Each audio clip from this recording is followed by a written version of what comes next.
Militares se ausentam de terra Yanomami e deixam fronteira porosa a aviões clandestinos. Veja, no começo do governo Lula, foi revelado para o mundo a tragédia dos Yanomamis. A primeira coisa a ser dita é o seguinte: a questão dos Yanomamis é muito antiga. Darcy Ribeiro, no livro Povo Brasileiro, que é a primeira edição dos anos 90, já falava da ameaça aos Yanomamis. Então, há uma questão antiga que nunca foi enfrentada, desde os anos 90, de ameaça aos Yanomamis, perfeito? Essa questão se agravou no governo Temer e Bolsonaro, porque o governo Temer e Bolsonaro, com cobertura direta dos militares, desmontaram as estruturas de fiscalização, desmontaram as estruturas de combate ao garimpo ilegal. O Exército, as Forças Armadas Brasileiras, está envolvido até o pescoço no garimpo ilegal. Então, assim, tem muitos interesses que estão ali colocados. E os Yanomamis entram numa situação trágica. Mortes na casa dos dezenas, desnutrição, violência, casos de abusos contra mulheres, crianças, abusos sexuais e por aí vai. O governo Lula perdeu uma grande oportunidade, como tudo nesse governo, né? De revelar a situação dos Yanomamis para o mundo, chamar uma grande mobilização nacional de garantia da demarcação das terras indígenas, de todas. De, inclusive, apresentar propostas legislativas que fortalecessem a proteção aos indígenas. Então, assim, eu acho que foi um erro gigantesco, que o que foi feito na prática mostrou-se a situação dos Yanomamis, isso aumentou a pressão sobre Bolsonaro, mas daí não se teve iniciativa política. Porque naquele momento era um momento de pressionar cada deputado e senador a dizer assim: ei, meu amigo, vem cá, você é contra os indígenas? É o que está acontecendo aqui com os Yanomamis. Vamos votar isso aqui? Vamos criar um novo marco de relação do Estado brasileiro com os povos originários? Se deixou essa oportunidade passar, o agronegócio esperou alguns meses, esperou 4 meses mais ou menos, e aí retomou a ofensiva. Então, essa foi uma oportunidade perdida. Hoje, volta, contudo, na mídia, né, a notícia de que os Yanomamis continuam morrendo, continuam tendo garimpo ilegal, continuam tendo vários problemas. E aí, repito, gente, aqui tem um primeiro debate a ser feito. O primeiro debate é que os militares que têm envolvimento direto no garimpo ilegal na região não estão fazendo a fiscalização, não estão combatendo o garimpo ilegal. O ministro da Defesa, José Múcio, sabe disso, acoberta mais um crime dos militares, e é isso, pode me processar se quiser, viu? Mais um crime dos militares, e o governo Lula não faz absolutamente nada. Então, assim, os militares, eles não só estão com anistia, como eles estão tendo anistia para cometer novos crimes. Tipo assim, o grau da anistia não é só anistia para não pagar pelos crimes do governo Bolsonaro e do 8 de janeiro. É anistia, inclusive, para cometer novos crimes.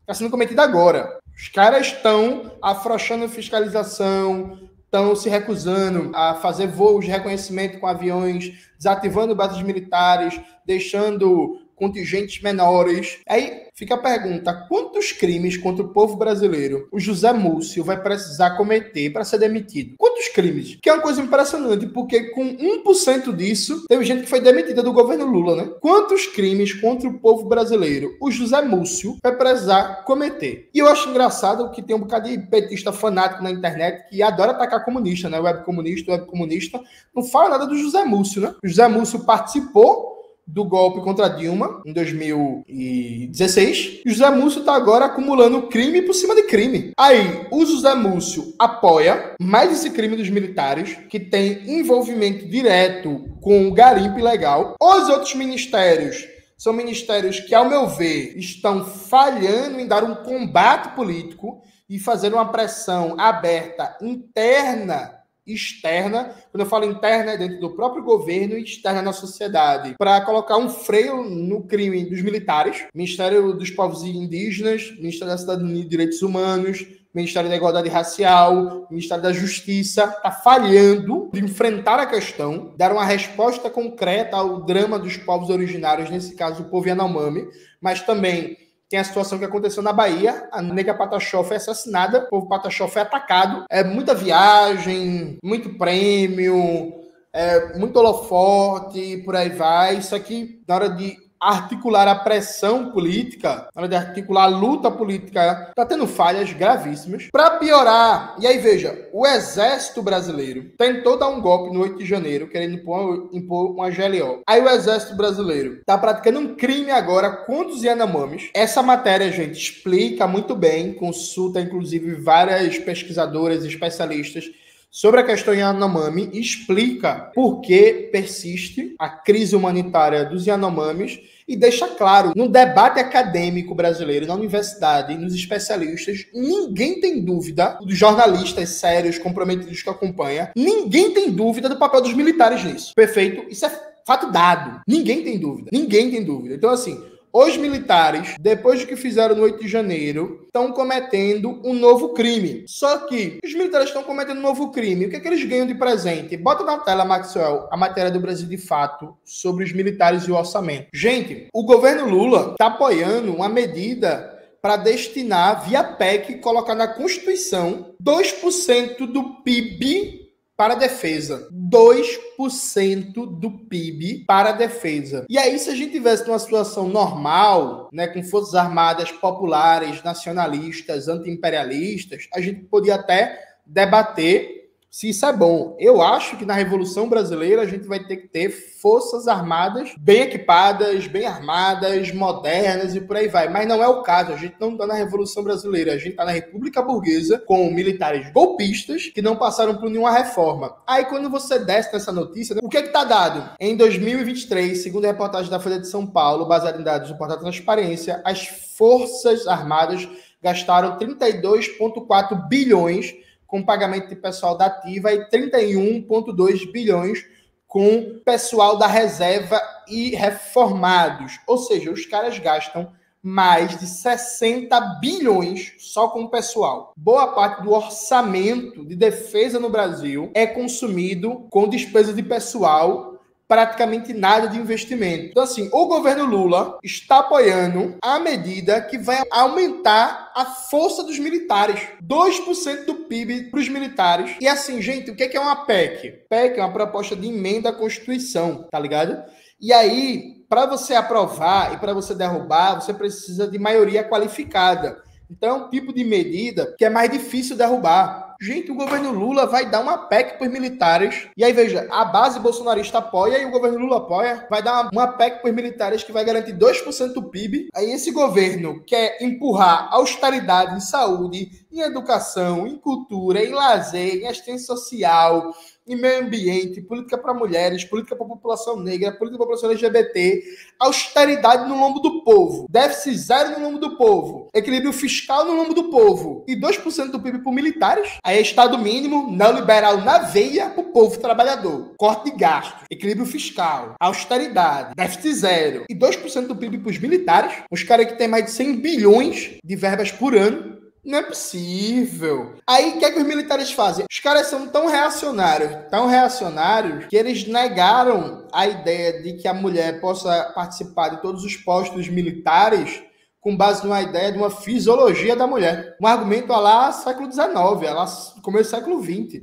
Não, porque a fisiologia da mulher, porque suas características físicas, emocionais, a mulher não pode estar em todo cargo e por aí vai. Sabe, tipo, para completar, veja, se tudo isso não é suficiente, tem mais. Gente, isso foi a fala de Lula. E aí tem até a continuidade da fala, que Lula fala que se não fosse o exército, não ia ter mais árvores e ia ser tudo favela. Olha o José Múcio ali, ó. Deixa eu explicar uma coisa para vocês. Veja, essa escola de sargentos vai custar 1,6 bilhões. Essa escola de sargentos vai custar 1,6 bilhões de reais ao governo federal. E vai custar 400 milhões ao governo de Pernambuco. Estamos falando 2 bilhões. Então, assim, os caras acabaram de dar um golpe no 8 de janeiro, vão ganhar de presente 2 bilhões com B de bola. Aí tem toda uma luta aqui em Pernambuco, uma luta ambientalista contra essa escola de sargentos, porque ela vai desmatar que só desgraça, gente, sabe? Vai causar uma devastação ambiental gigantesca, e aí com a pressão dos movimentos de defesa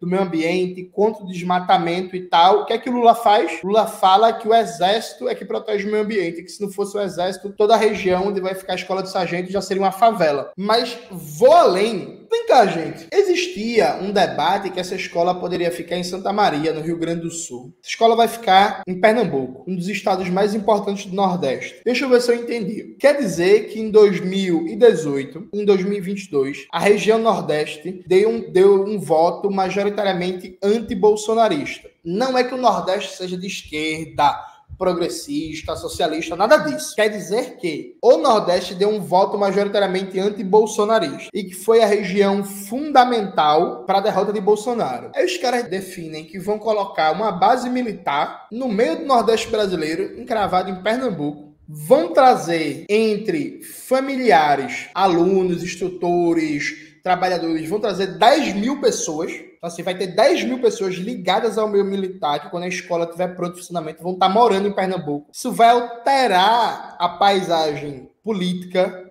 eleitoral, ideológica de Pernambuco, com repercussões em todo o Nordeste. Aí vem cá, o Exército Brasileiro, ele tem como mote o combate ao inimigo interno. E ele vê o povo brasileiro como inimigo interno a ser combatido. Até que alguém me convença do contrário. Eu não consigo achar que é coincidência o fato de que, dado a tendência político-eleitoral do Nordeste brasileiro nas últimas eleições, vir uma escola de sargentos desse tamanho no meio do Nordeste. Eu não acredito em coincidência. Até que alguém me prove que esse projeto da escola de sargentos em Recife é um projeto antigo, de 30, 40 anos, que não é um negócio recente e não sei o quê. Beleza, se alguém me provar isso, alguém diz assim, não, Jones, ó, o Exército tem um plano aqui, há muito tempo que eles, entre aspas, lutam por isso e tal, então não é nada tão recente, não. Beleza, se alguém me provar isso, só que, meu amigo, se isso for coisa dos últimos 10, 12 anos para cá, para mim é muito claro que isso parte de uma concepção estratégica de ocupação de território, de que a região Nordeste é uma região que tem uma tendência político-eleitoral que contraria os interesses do Partido Fardado e vamos aumentar nossa presença naquela região. Eu pergunto a vocês, gente, de verdade, assim, de verdade. Foi para isso que a gente elegeu Lula. É só isso que a gente pode esperar. Quer dizer que a gente vai dar mais força para os militares golpistas, vai ficar parado esperando o próximo golpe. É só isso que a gente não pode mais nada. Então, tipo assim, vai dar mais poder para um bando de canalha golpista, aliado do imperialismo, liberal, inimigo do Brasil, e que estão sem perder poder nenhum no governo Lula, e estão com anistia, e estão até ganhando mais poder. Escola de sargentos. É isso mesmo, 1,6 bilhões. Alguém aí faz a conta, por favor. Qual é o custo médio da construção de uma universidade pública ou de uma casa popular? E ver quantas moradias populares e quantas universidades públicas dava para construir? Sabe, tipo, galera. Ah, não, mas o Congresso é reacionário. Veja, a decisão de construir a escola de sargentos não é do Congresso. Às vezes, eu fico até triste pensando assim, não, pô, eu devo estar maluco, assim. Eu devo estar, porque não é possível que parece que só eu que tô vendo, eu e algumas poucas pessoas tá vendo isso, assim. É isso mesmo, os caras tentaram dar um golpe faz um ano atrás, a gente vai atochar os caras de dinheiro e de poder. Não é possível, gente, que a gente não tá vendo que isso vai dar errado.